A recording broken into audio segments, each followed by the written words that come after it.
Wabarakatuh. Namo Buddhaya, salam kebajikan. Baik, teman-teman rekan-rekan media yang kita dengarkan bersama, dan juga terima kasih atas kehadiran Ibu.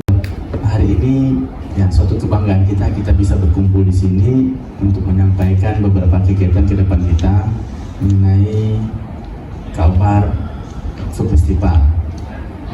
Baik teman-teman, secara singkat saya gambarkan bahwa Pontianak Food Festival sendiri mungkin teman-teman media sudah banyak yang tahu. Kalau dulu judulnya Pontianak Food Festival yang selalu kita selenggarakan di Ayani Mega Mall. Karena dulu Pontianak, sekarang pesan dari Ibu naik kelas dikit gitu ya. Jadi Kalbar.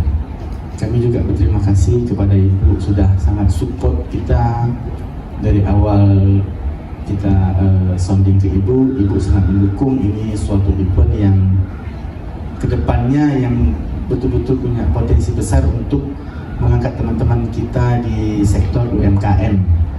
Untuk itu perlu adanya strategi promosi yang akan kita lakukan bersama dalam rangka memperkenalkan Kalimantan Barat, bahkan memaksa orang untuk berkunjung ke Kalimantan Barat.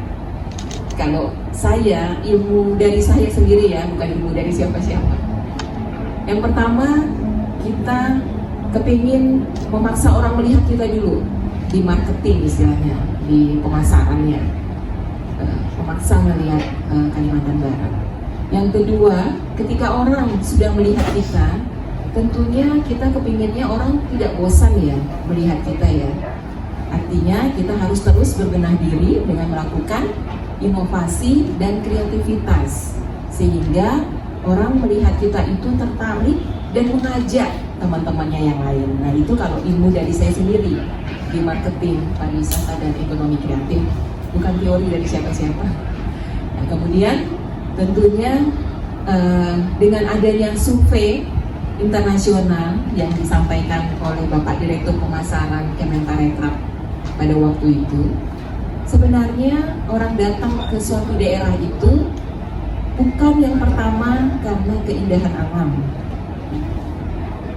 Yang pertama adalah ternyata seni budaya. Nah, Kalimantan Barat sudah mendapatkan itu dengan masuknya festival kebudayaan di dalam kalender event nasional bahkan internasional. Nah, yang kedua ternyata adalah kuliner yang membuat mereka ingin datang ke suatu daerah. Kemudian yang ketiga, event. Nah, event yang seperti ini, kalau pemerintah yang sendiri membuat event-event, melakukan event-event tersebut, tentunya pasti tidak sebanyak ketika kita berkolaborasi bersama, yang pada saat ini kita kolaborasi bersama restoran Pondok Ala-ala ya. Nah, begitu juga dengan yang lain-lainnya. Jadi udah banyak sekali ya kasus stunting di Kalimantan Barat itu ya. Tapi itu apa sih Bu? Jadi stunting ini merupakan isu nasional kita, yang mana setiap provinsi harus menurunkan angka stunting di setiap daerahnya. Di tahun 2024 ini sebenarnya target dari pusat adalah 14%. Nah, kita masih di 27%. Nah, untuk itu berbagai macam aksi-aksi nyata, saya bilang aksi-aksi nyata, termasuk nanti teman-teman juga bisa melakukan aksi-aksi nyata. Itu harus kita fokuskan untuk penurunan angka stunting.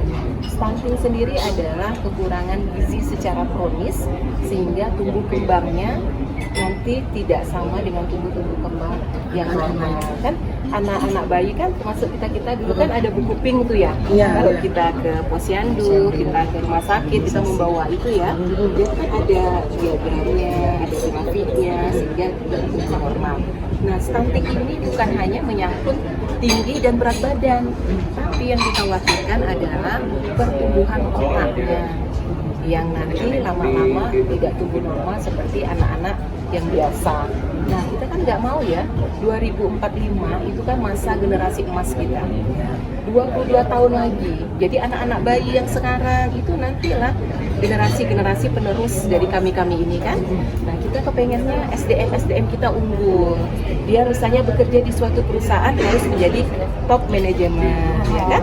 Nah, jadi kepengennya begitu kan? Nah, termasuk itulah kita mempersiapkan generasi muda kita yang berkualitas.